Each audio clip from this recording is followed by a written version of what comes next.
Okay, let's unpack this. Mm-hmm. Today, we are doing, I think, one of the most unexpected deep dives we've ever really attempted. It's a fascinating set of sources. It is. We got the stack of material, all centering on the final posthumously released book by the political figure Charlie Kirk, a very well-known and, let's be honest, often highly polarizing figure. Right.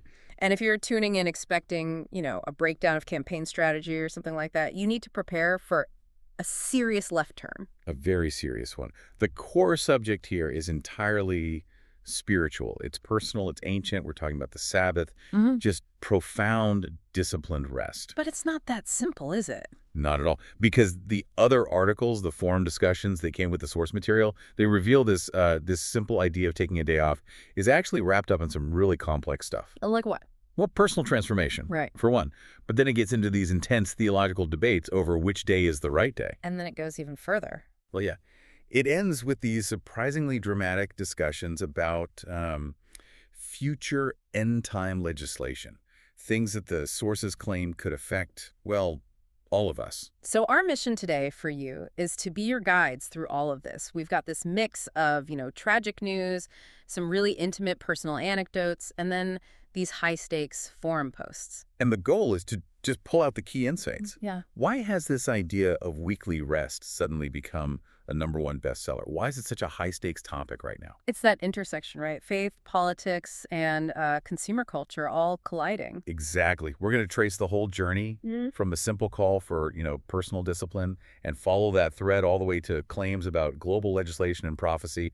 It's a remarkable cultural barometer. So let's start with the context, which it carries a lot of weight. It really does. The source material all points back to this tragic, horrifying event that comes right before the book's announcement.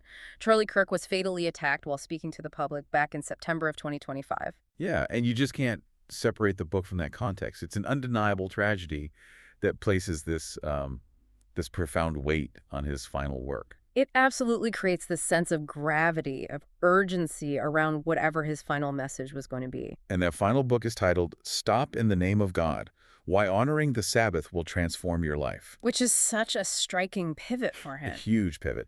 And its immediate commercial performance is, well, just as shocking. This is where it gets really interesting, especially if you're watching, consumer behavior or faith publishing. The book, it wasn't even physically out yet. Right. The release date was set for December 9th, 2025. But the pre-orders alone made it this massive bestseller.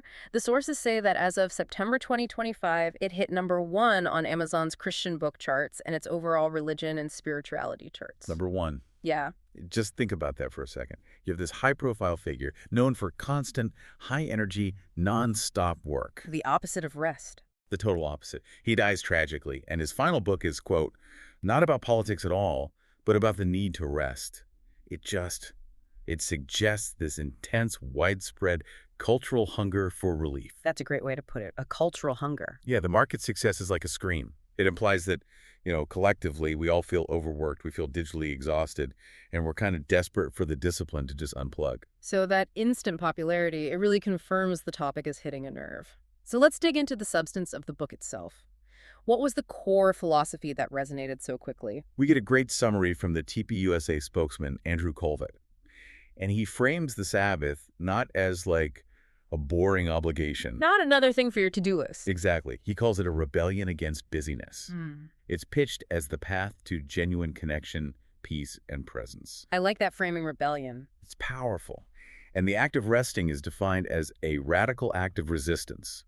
Resistance against a world of constant noise, digital demands, the tyranny of the screen. So the promise is what? Restored balance? Less anxiety? All of that. A nourished soul. But what makes it so compelling, especially coming from Kirk, is the personal transformation that Colvett talks about. Because Kirk was the definition of nonstop. Right? He was the antithesis of rest. Colvett said he loved to work, even joked that he hated fun. Just always on the road, always engaged. And then something changed. It did. He developed this really disciplined rhythm, a 24-hour period of total disconnect for the Sabbath. And this wasn't just about, feeling better. The sources make a really specific, almost quantifiable claim about it. They do. Kirk called it his amazing breakthrough. He realized he could accomplish more important, meaningful work in 6 days with rest. Than in 7 days without it. Exactly. That is the key insight for anyone worried about productivity. He basically turned rest from a luxury into, like, a strategic advantage. And Colvett said it had a ripple effect. A huge one. It improved his family life and, really interestingly, boosted the effectiveness of the whole Turning Point organization as other team members started doing it too. It's fascinating, but let me push back on that just a little bit. Okay. When you talk about radical resistance against busyness, but then the very next sentence is, look how much more productive we became. Isn't that just feeding the same machine? That's a really sharp observation. Doesn't framing rest as a productivity booster kind of miss the whole point of spiritual surrender? You've just highlighted the tension inside the sources themselves. I think Cook's message is trying to bridge two worlds. So, yes, he's absolutely appealing to that modern drive for efficiency. Okay. But the analysis in the sources suggests that productivity isn't the goal. It's the natural consequence of, aligning with what they believe is a divine design for human beings. The design being 6 days work, 1 day rest. Right. And if that's the design, then violating it is just inherently inefficient. So the productivity is just proof that the command works. It's not the primary motivation. Ah, okay. So you're leveraging the design, not just boosting the clock. Exactly. It's the ultimate testimonial for structured rest. Got it. Which brings us right to our pivot point. Because Kirk's very visible, posthumous endorsement of a day of rest, well, it immediately politicizes the entire topic. And lights a fire in these theological forums. A firestorm. The simple personal practice of Sabbath observance turns, like overnight, into this intense, high-stakes theological and prophetic debate. And suddenly the question isn't if you should rest, it's when. And under whose authority? Precisely. So now we have to tread a little carefully through these complex and contradictory arguments in the source material about which day is the Sabbath, Saturday or Sunday. And for the people in these forums, this is not a casual debate. No, they see this as a matter of ultimate obedience. Okay, so we've got two very strong, conflicting viewpoints. Viewpoint A seems to come from a sermon by Dr. Michael Youssef. Yes, and he takes a very firm stance. He says the 10 Commandments were given in Eden, they apply to all mankind, and crucially, they cannot be edited or changed. Which gives the Sabbath command incredible weight. It does. But then, and this is the contradiction that the other users just seize on, he then claims that the Sabbath commandment, the one about the seventh day, was somehow changed to a different day in the New Testament to justify Sunday. Okay, so that's viewpoint A. Right. And viewpoint B, which the forums linked to a Seventh-day Adventist or SDA perspective, strongly rejects that. They see a major contradiction. A huge one. They argue, look, if the commandments are immutable, if they were set up at creation for all mankind, then they can't be changed later by human tradition. Their core claim is pretty straightforward then. Very. They say you cannot find a command in Scripture for a holy day of rest on Sunday. Instead, they assert the Sabbath was changed from Saturday to Sunday by man. And they see this as fulfilling a specific prophecy in the book of Daniel. Right. The forums connect this to Daniel 7.25, which talks about a power that will think to change times and laws. Exactly. For them, that historical shift from Saturday to Sunday observance is the ultimate test of loyalty. Are you following God's original command or a man-made tradition? And they bring it right into the end-time discussion, quoting from Revelation. They do. They pose the core question. Why does the last book of the Bible tell us to do his commandments, including the Sabbath, if that commandment was already changed or made irrelevant?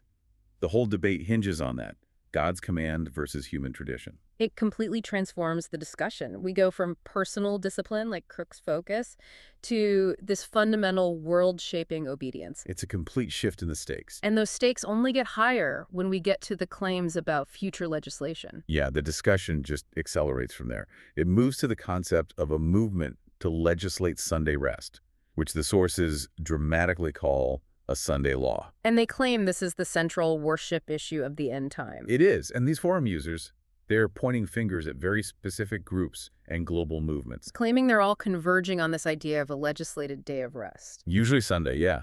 Citing examples from articles, even from Congress. So which movements are we talking about? The ones cited are Laudato Si, the Green Sabbath Project, Project 2025, and the World Economic Forum, or WEF. That's a very diverse group of organizations, an environmental encyclical, a green activist group, a U.S. policy plan, a global economic body. How do the sources connect them? Okay, so the way the sources synthesize them is like this. The environmental groups, like Laudato Si and the Green Sabbath Project, they advocate for a global day of rest to curb consumption and help the planet. And they often focus on Sunday just because it's already a day off in many cultures. Right, cultural ubiquity. Yeah. Then you have the political groups like Project 2025 and economic bodies like the WEF. The claim is they would support mandated rest as a tool for political or economic stability or worker well-being. And in doing so, they provide the regulatory framework to actually enforce it universally. That's the argument. The sources see all these, seemingly benign calls for ecological rest as providing cover for an eventual law mandating Sunday observance. They claim it's a historical pattern that prophecy says will repeat, The irony there is just immense. isn't it? You have Charlie Kirk's final message, which promoted the Sabbath as a radical act of voluntary freedom and personal peace. And then the prophetic critics in these forums see his message as a potential catalyst for a system of mandated control. Freedom versus control, Yeah. all centered on the same day off. And this is where the warnings in the source material get incredibly severe. They do. The users claim that if a Sunday law is passed and enforced, anyone who keeps observing the biblical Sabbath, the seventh day, will face catastrophic consequences. And we're talking about specific consequences. Very specific. Restrictions on economic activity, the inability to buy or sell. And in the most extreme cases. The most extreme warning is that dissenters could potentially be put to death. Wow. And they tie this directly to the concept of the mark of the beast versus the seal of God, citing passages from Revelation. So the ultimate question the sources leave you with is pretty stark. It is. It's Yep. when the legislation comes demanding a specific day of worship, will you obey God or will you obey man? It's framed as the final test.